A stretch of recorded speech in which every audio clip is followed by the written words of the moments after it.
join in, or let the people in the meeting know that you're here.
Jane, are you able to hear us?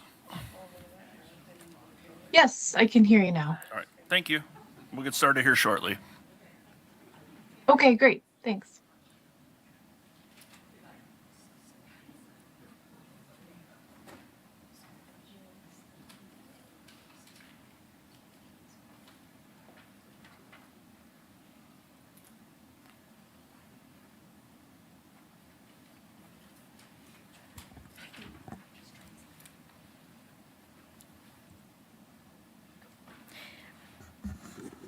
Okay, it is Tuesday, March 3rd at 5:36 p.m. You are at the Economic Development Committee meeting of the City of Wausau. With a quorum present, I'll call the meeting to order. First on the agenda, do we have anyone here for public comment? Okay, so I am just going to read the public comment statement for the city, and you can come up, I'll just read it quick. The City of Wausau recognizes the value of public comment on local issues and the importance of allowing members of the public to express themselves on city matters. Please identify yourself by name and state your address. Each statement made by a participant should be limited to 3 minutes. Direct all comments to the chair, not to members, staff, or other participants. People addressing the council shall not disrupt the orderly course of business. The chair values civil discourse and may interrupt, terminate, or prohibit public comment that do not adhere to these rules. Thank you. Okay, so first out. Thank you, Madam Chair. Tom Killian, 133 East Thomas Street. Just in regard to the Thomas Street environmental results and next steps, I wanted to, I guess, comment briefly about the dioxin TEQ levels that Ramble reported, and perhaps the city and DNR will be touching on this tonight to kind of clarify for the public. But my understanding is that in recent years, at least since 2024, aside from specific dioxin and furan limits, that if a dioxin TEQ is higher than roughly 4.8 nanograms per kilogram NGKG in non-industrial residential soil, that would qualify as an exceedance of Wisconsin's soil limits in non-industrial industrial soil. So based on the Thomas Street results, it looks like the 4 samples from the entire block of Thomas Street Area A exceeded this dioxin TEQ standard or limit, if I'm looking at it correctly, and those levels range from about 5.5 to 48. Again, that standard would be roughly around 4.8. So while there may be settings like recreational settings or parks where site-specific cleanup level may be higher than the state standard because people aren't in parks as much and therefore aren't exposed as frequently, I think there'd be significant concerns with any loosening of the cleanup standard in Wisconsin in residential yards or near residential yards. So would therefore request the city and the state respect the dioxin TEQ standard of 4.8 if that's what it is indeed. And if DHS ultimately provides some insight into these TEQ standards, great. But aside from any toxicological assessment, I think there's the other side of the coin, which is the regulatory side, and the regulatory soil standard should always be stringently followed in residential settings, regardless of subjective opinions. So I'm sure it's hopefully what the committee would pursue anyway, but I'd ask that in addition to the specific dioxin and furan soil limits, the city address any levels exceeding the 4.8 dioxin TEQ standard if the DNR does in fact confirm that that would qualify as an exceedance of soil standards in our state. Thank you. Thank you, Mr. Killian. Are there any other public comments? Okay, then I will move on to item, let me just get back here. Item number 2, which is consideration of the minutes of the preceding meeting, February 3rd, 2026. Has everyone had a chance to look over the minutes? Any questions? I'll move to approve. You'll make a motion, did you say? Okay. Yeah, move to approve. Okay, so motion by Hinkie to approve, second by Alder Killian. All in favor? Aye. Okay. Aye. So those are approved.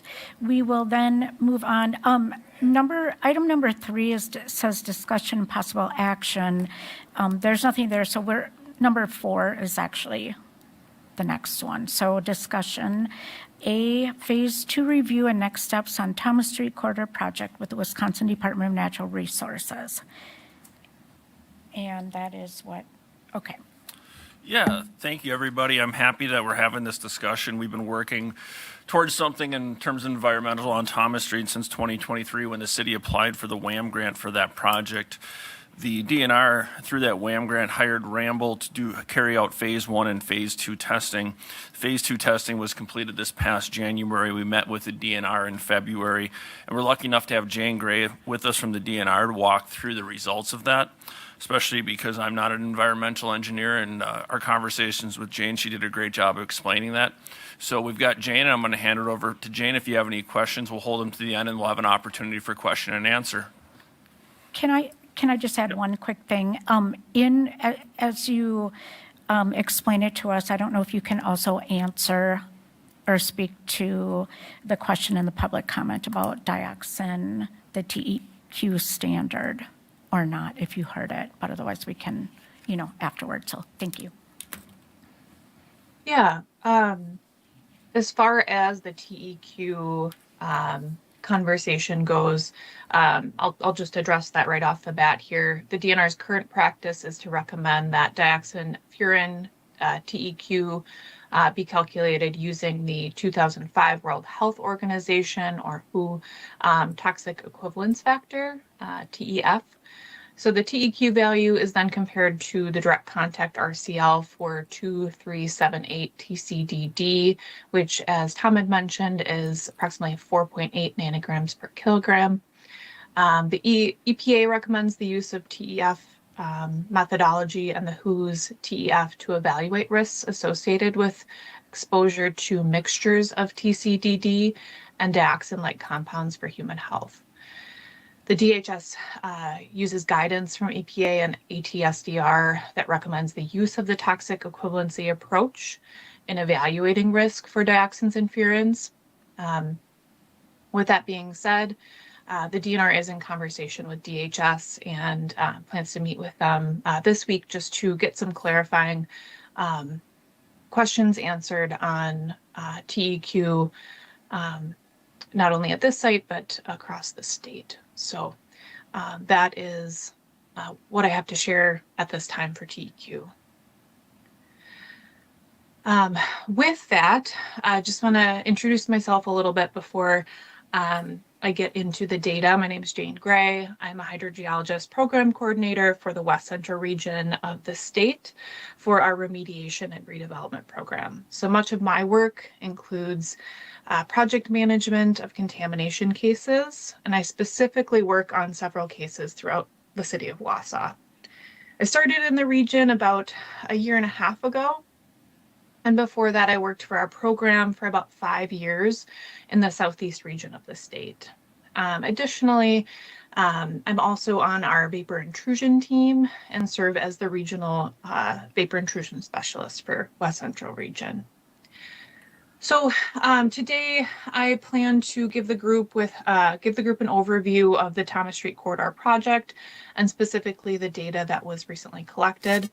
I ask that, if possible, if you could hold questions until at the end of my brief overview here.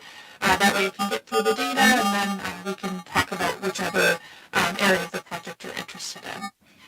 And then just one logistical... Feedback noise here.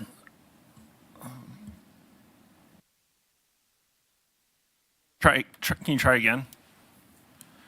Can you hear me? Yeah. Yes, thanks. Better? Yep, you're good. Thank you. Okay.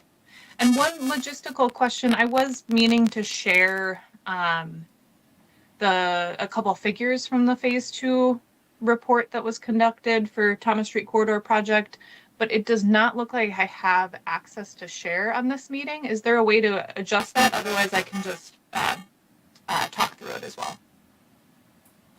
We'll see what we can do. Okay. Just interrupt me if you can get it to work, and I'll pull something up here. Right. So a little bit of background on how we came to be with the data we're talking about today.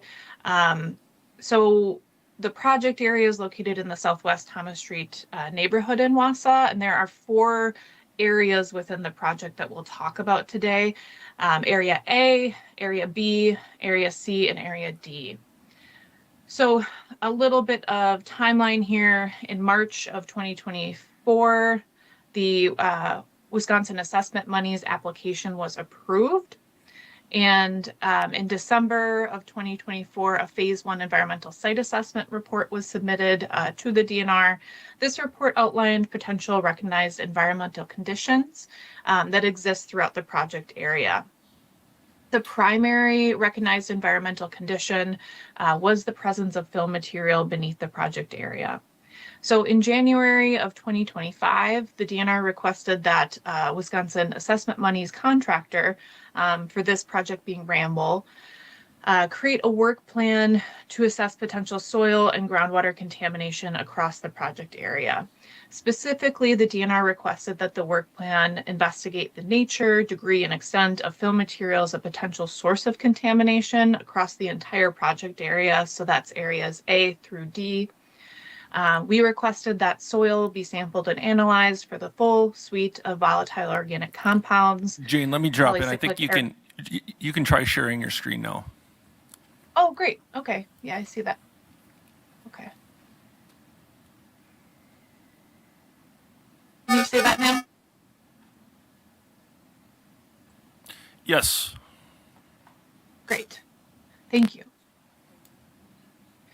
So we had asked that soil be sampled and analyzed for the full suite of volatile organic compounds, as well as polycyclic aromatic hydrocarbons, also known as PAHs, recla metals, dioxins and furans, and then pentachlorophenol, or PCP. We also asked that Ramble investigate potential impacts to groundwater as from fill as a potential source of contamination. We requested that groundwater be sampled and analyzed for the full suite of volatile organic compounds, or VOCs, those PAHs, dissolved metals, and dioxins and furans. So looking ahead, in July of 2025, DNR received the final draft of the work plan to complete that work, and then the work was performed in August of 25. Excuse me. The Phase 2 environmental site assessment was then submitted in January of 2026, and this included information presented for areas outlined on the map, areas A, B, C, and D. Oops. Okay. So 8 soil borings were advanced anywhere from 15 to 25 feet below ground surface, and these are shown on this figure. I'll zoom in a little bit here. These are shown by the circles with the plus sign in the middle of them, and they're labeled correspondingly SS1 through SS8. So within those soil borings that were advanced, photoionization detector, or as we call a PID, meter was used to collect measurements throughout the soil borings, which detects VOCs within the borings. These PID readings provide insight into where elevated contamination may be located, and help determine where in the field samples may need to be collected, maybe in addition to what was already planned. So elevated PID readings were notably identified at SB3 in Area A and SB4 also in Area A, along with strong odors and visual impacts. So generally, soil sampling included 2 samples per boring, one within the direct contact zone, which we look to be at 0 to 4 feet below ground surface, and then 1 sample within the uppermost native soil or directly above the water table, whichever came first. A 3rd sample was then collected from the borings where elevated impacts were observed based on PID readings, visual evidence, and odors. And correspondingly, a 3rd sample was only collected from the SB3 and SB4, where we are seeing those elevated PID readings, odors, and staining. Soil samples, as I had mentioned, were analyzed for VOCs, PHs, recla metals, dioxins and furans, and PCPs. So each of the 8 soil borings, excluding SB2, were then advanced into temporary monitoring wells. And the wells were then abandoned upon completion of collection of groundwater samples. As I mentioned, the groundwater samples were analyzed for VOCs, PAHs, dissolved metals, and dioxins and furans. So next, I'll go through each of these areas and talk about the data that was collected and then the DNR decision that was made based on the Phase 2 data with respect to our Wisconsin Administrative Code NR 700 process. I'll start the discussion with areas B, C, and D, and then we'll complete the project overview with Area A. All right. Let's zoom in here. So we'll start with Area B. So, and it's a bit busy on these figures, so I apologize for that. But we are starting with Area B here. Generally, looking at this map, the groundwater data is on the top of the figure and the soil data is on the bottom. So I'll zoom back into Area B. Okay. So soil samples were collected from 2 to 4 feet below ground surface and 4.5 to 6.5 feet below ground surface from SB5, which is the 1 sample location within Area B. No contaminants were identified above their applicable Wisconsin Administrative Code NR 720 residual contaminant levels, or as I'll be referring to them as RCLs. No elevated PID readings were detected. The groundwater sample identified arsenic, which was J-flagged above its Wisconsin Administrative Code Chapter NR 140 Preventive Action Limit, or PAL. And just to note, a J-flag generally means that the lab result is estimated. No other contaminants were identified in groundwater above standards. Looking at DNR review and determination of that data, based on the lack of arsenic contamination in soil and the low-level J-flag detection in groundwater, we have determined that there wasn't a hazardous substance discharge that occurred at the parcel where SB5 is located. Based on that information presented to the DNR to date for Area B, no further actions required within that area. Looking at Area C, soil samples were collected from 2 to 4 feet below ground surface. Again, it's a busy figure, so excuse me for that. But Area C, soil samples were collected from 2 to 4 feet below ground surface and 5 to 7 feet below ground surface from SB6. pHs, or those polycyclic aromatic hydrocarbons, and selenium were identified above Wisconsin Administrative Code NR 720 RCLs within the 2 to 4 foot below ground surface sample interval. No exceedances were identified beneath that from the 5 to 7 foot interval. No elevated PID readings were detected. In using the DNR's cumulative cancer risk calculator within the DNR's residual soil contaminant level spreadsheet for non-industrial residential exposure, there are no direct contact RCL exceedances above the cumulative cancer risk screening level within soil at SB6. pHs and selenium, which was J-flagged, were identified above the groundwater pathway RCL within the shallow soil sample as well. However, they were not present in the deeper soil sample or within the groundwater sample collected at SB6. Based on DNR review, the groundwater pathway RCL exceedances in soil are de minimis and are vertically defined and are not impacting groundwater. Based on the information presented to date, no action is required for Area C. Now looking at Area D to the southwest there of Area C, soil samples were collected from 2 to 4 feet below ground surface and 9 to 11 feet below ground surface at SB7. And a second sample was collected from this area, or a second boring, I should say, was advanced in this area, and samples were collected at 1.5 to 3.5 feet below ground surface and from 5 to 7 feet below ground surface at SB8. Selenium was J-flagged and identified above its groundwater pathway RCL at both sample intervals at SB8, and no RCL exceedances were identified at SB7. No elevated PID readings were detected at either location. Groundwater data collected from both sample locations did not identify any exceedances of Wisconsin Administrative Code Chapter NR 140 standards, including selenium.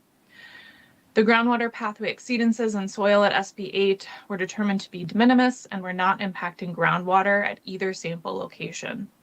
Based on the information presented to the DNR to date, no action was required for Area D. So areas B, C, and D were provided that no further or no action required determination. However, Area A is a different story. So looking at, I will zoom in here to the soil data on Area A. 2 soil samples were collected from each of the borings, with the exception of SB3 and 4. And those were ranging from collected anywhere from 1 to 18.5 feet below ground surface. So lead and dioxins and furans were identified above RCLs within the shallow soil, shallow fill soils. The soil samples collected from beneath those shallower soils had identified, did not identify exceedances up until the point at which we were collecting saturated soil samples. So I'll then direct you to your attention to SB 3 and 4.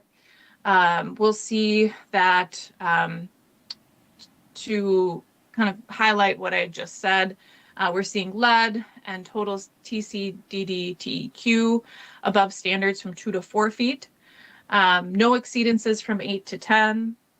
And then looking at the sample interval from 18 to 20 at SB3, we're seeing VOCs being naphthalene, TMB or trimethylbenzene and xylenes, as well as PCP within deep saturated or wet soil conditions. So a similar story can be seen in SB4, where we're seeing shallow soil contamination from the 2 to 3 foot interval, no exceedances immediately beneath that from 3 to 5 feet. And then we are picking up some exceedances at a deeper sample interval that was saturated or wet from 16.5 to 18.5 feet below ground surface. And that's naphthalene and trimethylbenzene. So those deeper saturated soil samples are representative of the groundwater. So groundwater was identified within that sample interval, hence why they're saturated. And so DNR sees that soil data really as being more representative of groundwater contamination. As we look at the groundwater data on the top end of the figure, it's not too surprising based on those saturated soil samples, what we're seeing. We're seeing naphthalene, trimethylbenzene, benzene, tetrachloroethylene or PCE, trichloroethylene or TCE, and then some low-level arsenic, J-flagged within groundwater across Area A. So similar contaminants to what we were seeing in that saturated soil sample interval. So looking at next steps for Area A, given the shallow lead and dioxin and furan soil contamination and that deeper groundwater contamination identified in Area A, the DNR has opened an environmental contamination case. So on January 30th, 2026, the DNR met virtually with the City of Wausau to provide this data review and outline next steps. And then on February 11th, the DNR sent the City of Wausau a responsible party letter outlining the required actions within our Wisconsin Administrative Code NR 700 process. And generally that means the requirement to investigate and remediate or clean up contamination. So truly the next step within that process, as outlined in the responsible party letter that was sent to the city, is for the city to hire a qualified environmental consultant by March 13th. And then the next step after that is for a site investigation work plan to be submitted by April 12th. So with that, to kind of wrap up Area A, before we go into Q&A and discussion, we have contamination, and now the next step is for again, the city to hire that consultant and to present a work plan in which they'll work with the consultant to generate potential additional sample locations, provide some additional data on potential sources, and follow the requirements outlined in NR 716. So that is all I had prepared today. Okay, questions? Alder Killian. Madam Chair, I don't really have a question, just a comment. Jane, first of all, thank you for taking the time to provide the DNR perspectives on these test results. It certainly is helpful to hear it from you. As a representative of the neighborhood and the district, I'm sure you are well aware, you have probably heard repeatedly, that we are concerned about the soil, and we hope and expect that the strictest DNR standards will be enforced on these lots. They're residential lots, and they are surrounded by residential yards. So we are expecting and want to let everybody know that it is our intent and hope that the DNR will enforce the strictest residential standards on the soil. Thank you. Thank you, Alder Killian. Other questions, comments? Alder Tierney. Thank you. Randy, perhaps you could answer this for me, but is the city currently looking for a representative to do the consultation on this, or have we hired one, or when do we have to have one? Yeah. I'm going to call Eric up here. He's been working on this from the DPW side of it, and I don't want to put words in his mouth, so I'll let him explain how the process is going, but yes, we are.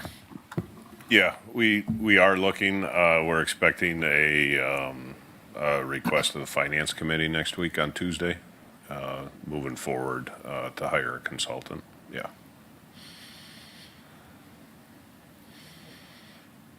Thank you. Thank you.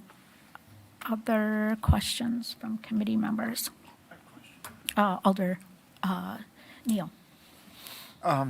So the testing was confined in Area A to empty lots.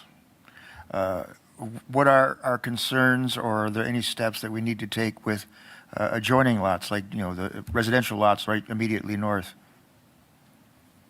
which could potentially be, in a similar groundwater situation? And is there anything we need to do about that? Sure. So within our administrative code, we require that the degree, nature, and extent of contamination be delineated both aerially and vertically, so laterally and vertically. So what we'll be looking at with the work plan submitted by the city and their future consultant is better discussion on the potential source of contamination and really their interpretation of what additional delineation is needed. If the source is determined to be fill, we don't often times look for off-site delineation related to fill.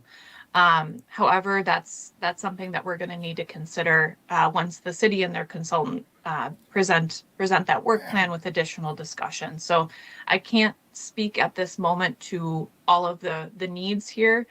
We really need to see that information presented and consider it accordingly. Thank you, Alder Neal. Questions? Other questions? Alder Killian. Yes, thanks, Madam Chair. Jane, one more thing. I know when we were having the Zoom meeting with you on Cleveland Avenue, which is not what I'm going to talk about, but the question arose that if there is an elevated level right next to a lot line, for example, and we're talking about the lots north, if you determine that that is because of fill, then there won't be further investigation on those lots? Or how do you determine that it's fill? Sure. So that's it's up to the responsible party and their consultant to provide discussion on the source of the contamination, which at this time, still needs some additional information to be presented, some discussion. So that's where we really look to the responsible party and their consultant. As far as delineating fill-related impacts off-site goes, again, our general practice is to limit investigation to parcel lines for fill-related contamination as a source. However, I can't speak to what we'll require until I get that report with all of the information to consider. Okay, thank you. Thank you, Alder Killian. I do have a question for Jane. You said that the city needs to hire a qualified environmental consultant by March 13th. And then what was the April date that you mentioned? Yeah, let me pull that back up here. So we are looking for then a site investigation work plan by April 12th of 2026. So where those dates come from is the requirement to hire a qualified environmental consultant within 30 days of receiving the responsible party letter. So that's that March 13th date. And then for the work plan to be submitted within 60 days of the responsible party letter. So that's that April date. Thank you. Did you have? You have any more questions? I don't. Does anyone have any more questions? Any committee members? Okay. So just to summarize, and thank you, Jane, for your time today. So we've got Area A that's going to require more investigation on the city's behalf. B, C, and D, we are going to moving forward with the infill development on those lots. So anticipate at your April meeting next month that we'll bring forward some plans to move that forward. It's been a long time. We want to see some development happening on those parcels. So that's a teaser for your meeting next month. But other than that, I want to thank Jane. If we don't have any more questions. Yeah, thank you all for your time and for having me today. And, I know you've got my contact information. So if you have any further information or questions to share, just reach out. Thank you so much. This was really helpful. Yep. Thank you. Bye-bye. Thank you. Bye. Okay, so next on the agenda then, B is Cleveland Avenue public participation process. I'm going to hand it over to Patrick.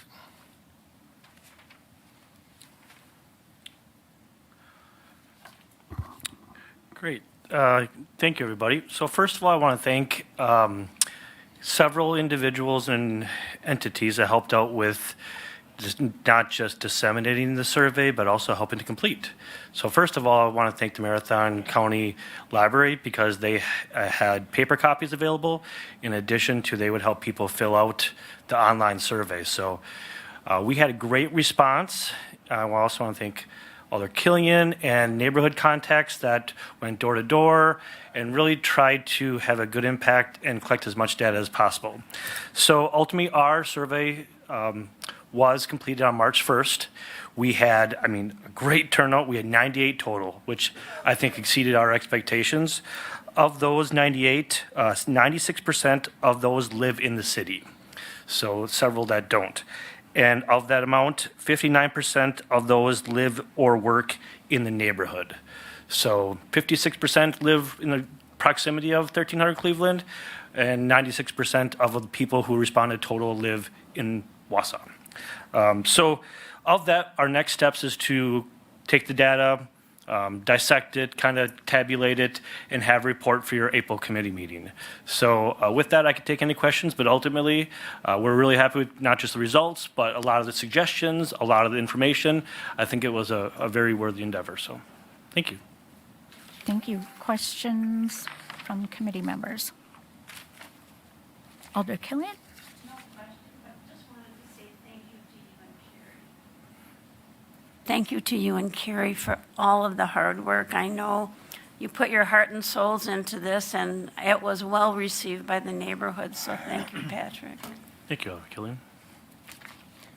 Other questions or comments? Okay. I would agree. Thank you. Standing room only. Okay, so did you have anything else or should we go on? Okay, so then item C. I have to go to my other. Okay, item C, Community Development Authority 6-unit project at 405 South 8th Avenue.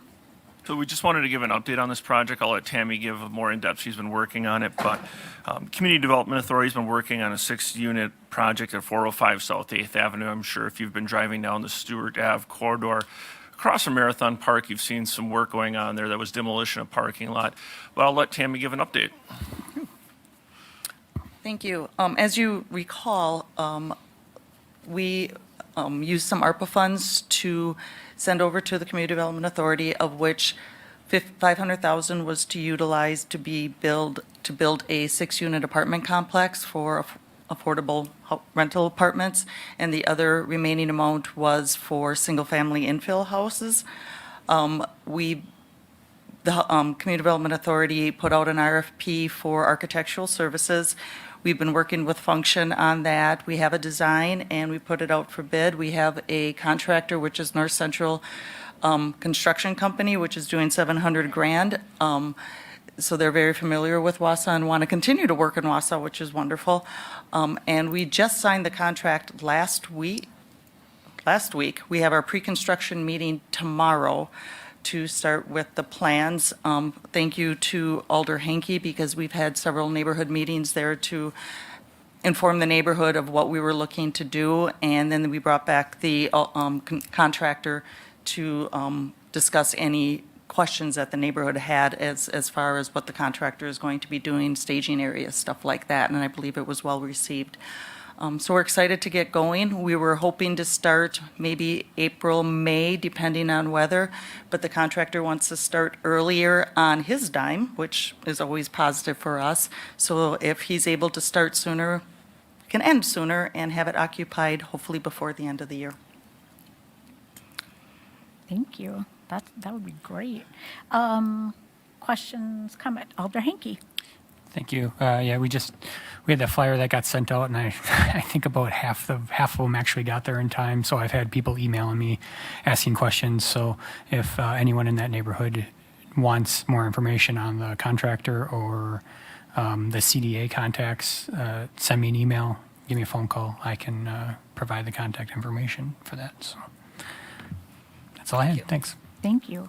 Other questions, comments? Okay, thank you. And then we're at item D, change of date for April Economic Development Committee meeting. Yep, so the Economic Development Committee regularly meet next April at the same time that the election's taking place, which would make this room unavailable, and making the decision like we typically have is to move that meeting date one day later. So it would be Wednesday, April 8th. If that's not an issue with anybody for availability, we'll plan on moving forward with that. Please let me know. You can't? Okay. The 9th? Or, Yeah. Yeah. We can do a poll after the meeting and check on that. okay. We can look at the 8th and see if there's time available before or after. I think we're going to have a somewhat lengthy meeting as part of that as well, so we'll want to make sure that we have enough time blocked out so that we're not rushed as well. So we'll do a poll on that, but put a tentative on your calendar, but don't put it on April 7th because we will not be meeting that day. That's the only thing I can tell you. Okay. And next up on the agenda is adjournment. So just looking for a motion to adjourn. Motion by Alder Tierney, second by Alder Henke. All in favor? Aye, we're adjourned. Thank you.